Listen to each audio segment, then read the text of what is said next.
Malik ibn Dinor aytadi, Basrani bir masjidga kirsam deydilar, odamlar shu peshindan kirib masjidga xuftondan keyin chiqyapti ekan. Peshinda o'qiydi, duo qilishadi asrgacha. Asrda o'qib duo qilishadi shomgacha. Shomda o'qib duo qilyapti xuftongacha. Nima bo'lgan sizlarga deb so'rasam, yomg'ir yog'mayapti, qahachilik bo'lib ketdi, yomg'ir so'rab duo qilyapmiz deb xuftongacha duo qilish. Xuftondan keyin chiqdi hamki, yomg'ir yo'q. Osmonda bulut ham yo'q. Duosi ijobat bo'lmadi. Meni joyim yo'q edi, masjidda o'tirdim, kechasi qoldim bir chekkada tafakkur qilib o'ylab o'tirsam, eshik g'iq etib ochildi. Bir qop-qora odam kirib keldi.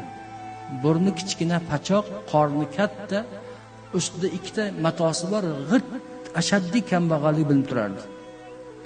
Keldida, u yoq bu yoqqa qarab hech kimni ko'rmadi, meni ham ko'rmadi. 2 rakat namoz o'qidi. Namozni lekin qisqa qildi. Qisqagina namoz o'qidi.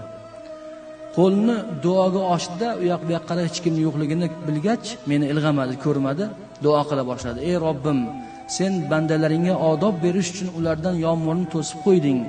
Ey ulug' Robbim, yomg'ir berdi, duo qilib qo'lni tushirmasidan havoda bulutlar paydo bo'lib, yomg'ir sharqros quyib boshladi.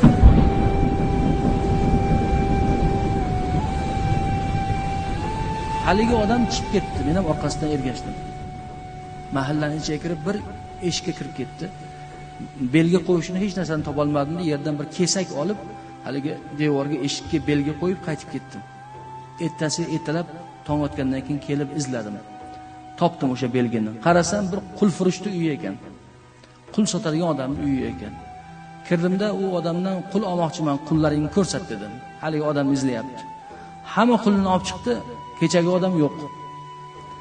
Shunda noumid bo'lib tashqariga chiqsam, haligi qulfurushli eshigining yonida bir chaylacha bor ekan.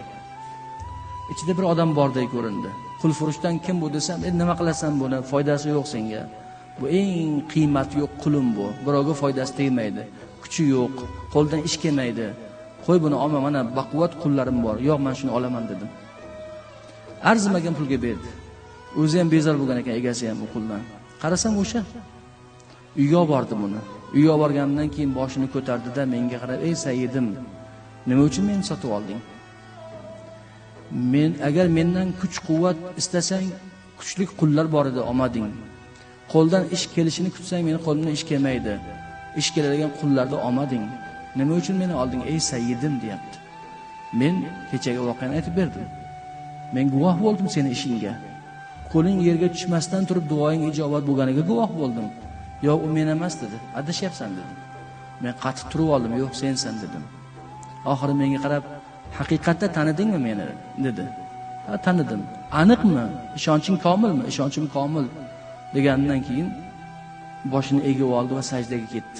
Uzoq sajda qildi.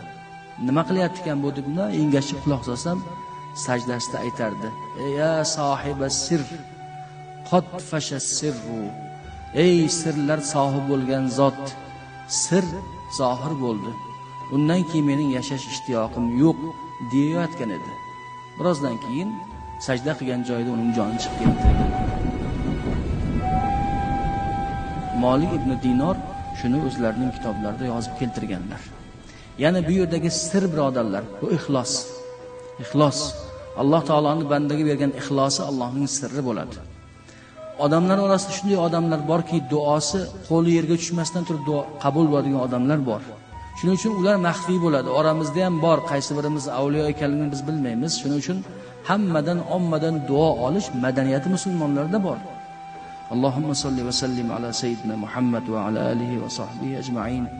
Ya Allah, ya Rahman, ya Rahim, ighfir lana, taqabbal minna innaka antas samiul alim. Bi rahmatika ya